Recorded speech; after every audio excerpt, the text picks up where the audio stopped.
Hello and welcome to the Cricket Happening Show, dear friends and subscribers.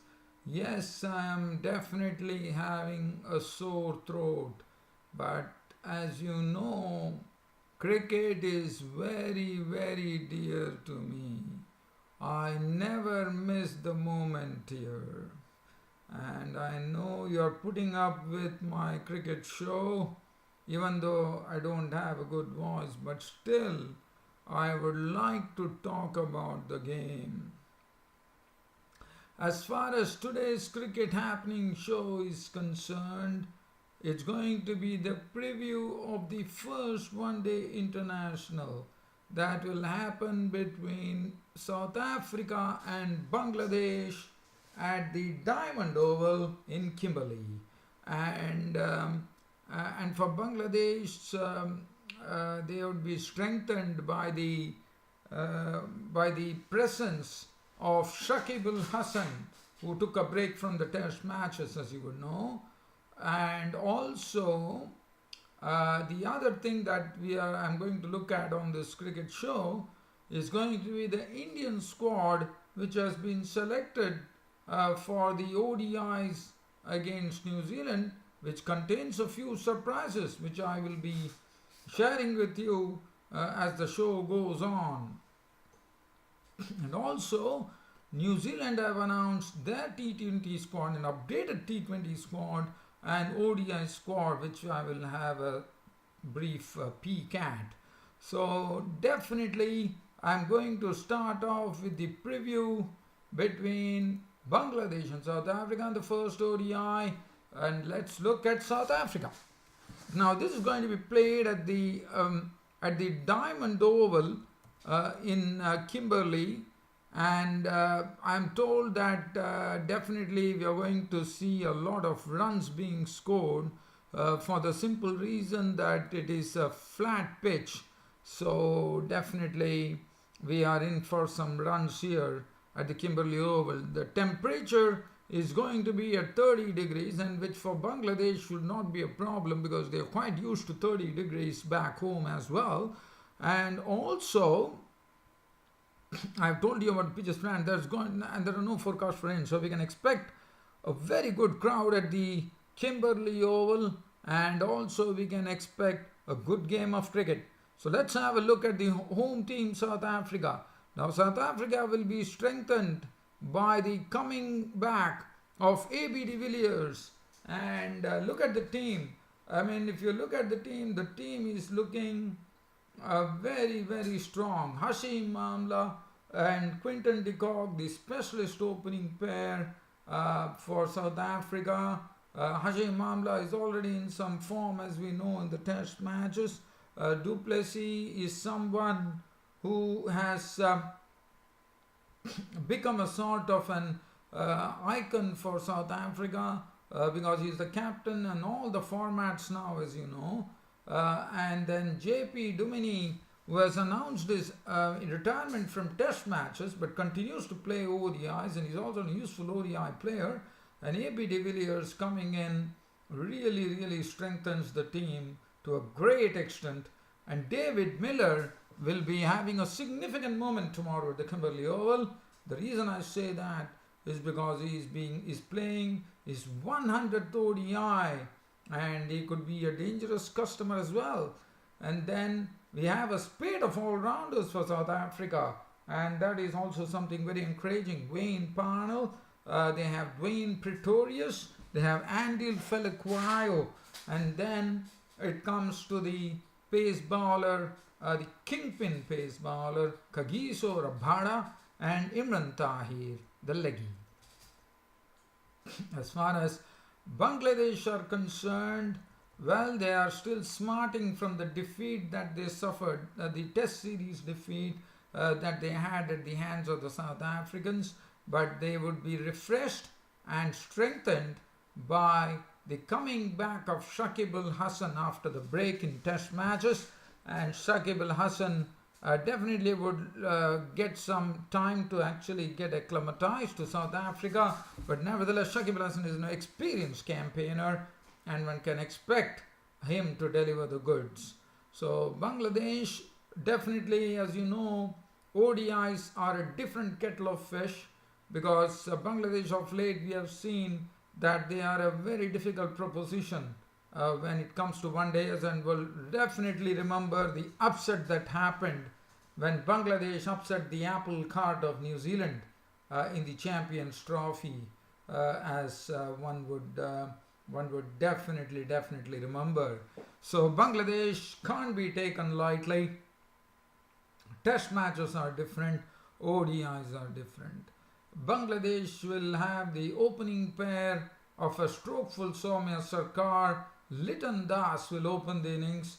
Liton Das also is a very good player. Imrul Case will be coming one drop. Mushfiqur Rahman, the experience of, and they are going to miss Tamim Iqbal for sure due to the injury. So that is going to be a moot point there, because Tamim Iqbal has been in very good form. He has been doing very, and he has been also consistently scoring in all formats of the game. So that is going to be a sort of a setback for Bangladesh, because he brings in a lot to the team, Tamim Iqbal. Mushfiqur Rahim and Shakib Al Hasan would be expected to take the onus of responsibility. Mahmudullah also to a certain extent, and Sabir Rahman and Soumya Sarkar are moving towards 1,000 runs in ODI cricket. And Mashraf-e Mortaza will be leading the side as usual in the ODIs. It will be interesting to see whether the youngster Mohammad Saifuddin will actually make his ODI debut tomorrow.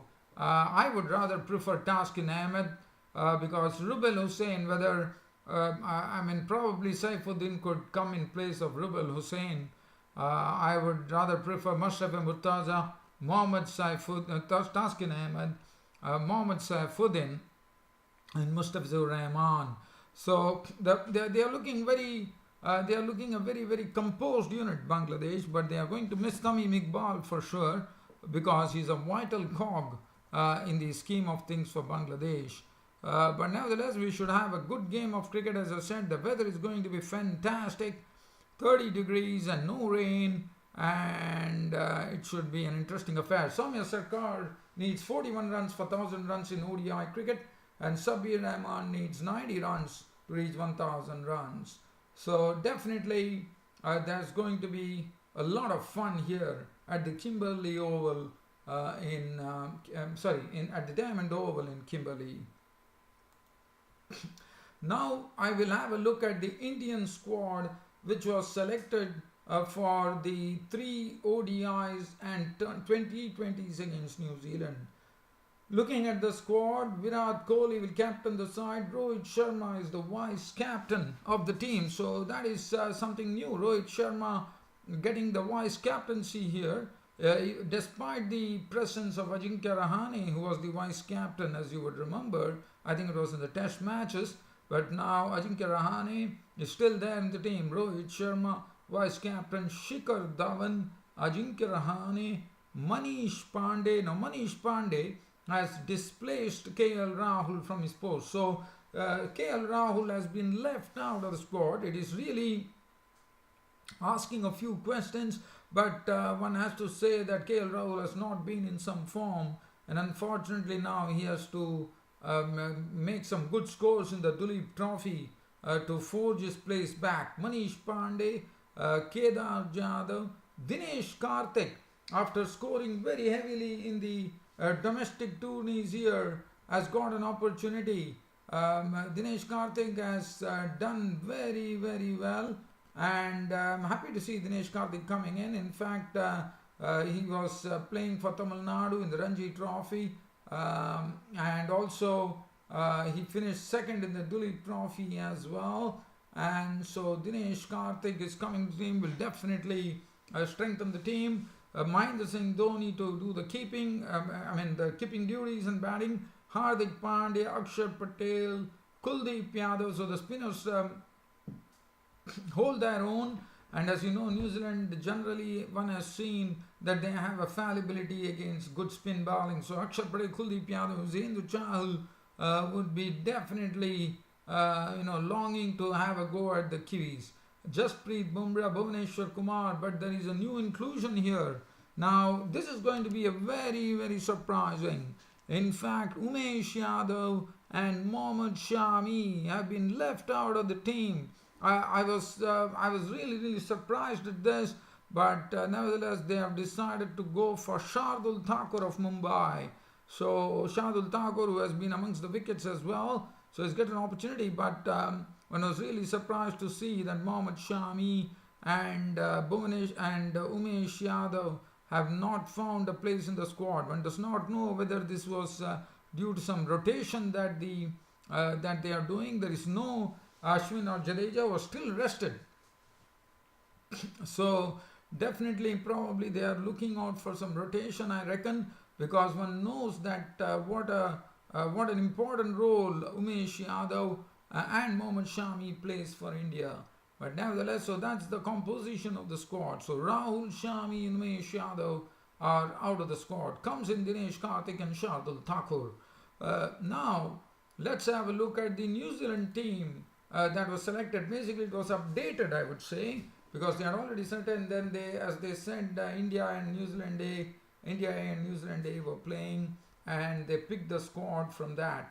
Now, as far as the New Zealand squad is concerned, they have picked up Glenn Phillips. Now, Glenn Phillips, as you know, is a very aggressive bloke. One knows that he did well in the Caribbean Premier League opening the innings, and now they would have the luxury of actually having a person, Glenn Phillips, who is not only a batsman but he's also the wicket keeper of the team. So he would be opening the innings. So thus what happens is it really opens up the team where, as I've already said, that the New Zealand are going to experiment by getting Tom Latham into the middle order, and they will have Glenn Phillips opening with Kane Williamson. Todd Astle has also found a place in the team. Trent Boult, Colin D. Grandhome, Martin Guptill, Matt Henry, Tom Latham, Henry Nicholls, Adam Min, Colin Munro is another dangerous batsman. Now, it will be interesting to see as to what is the combination. I mean, they have already hinted that Colin Munro, who has been amongst the runs and is also a very, very dangerous customer with the bat, could probably open the innings just to take advantage of the power play overs, where Colin Munro can really, really hit the ball in a mighty fashion. So probably one would see Colin Munro and Glenn Phillips open the innings, and that should be quite something, according to me. Mitchell Santner, Tim Southee, Ross Taylor, George Worker finds a place in the ODI squad. So that is as far as the ODI squad is concerned. As far as the T20 squad is concerned, Kane Williamson, Todd Astle, Trent Boult, Tom Bruce is another good hitter of the ball. He made his debut against Bangladesh, as you would remember, or probably against the Aussies. I don't really remember that. D. Grandhome, Martin Guptill, Matt Henry, Tom Latham, Henry Nicholls, Adam Min. So Adam Min is there. And then Colin Munro, Glenn Phillips, Mitchell Santner, Ish Sodhi is into the T20 team, and Tim Southee. So that's the composition, and I think we are in for some good cricket here. So the first the match of the T20 series begins on November the 1st. The first, it's going to be the 3 ODIs, which starts on 22nd of October, and the T20 series starts on November the 1st. So I think we should have a good game of cricket here, no doubt about it.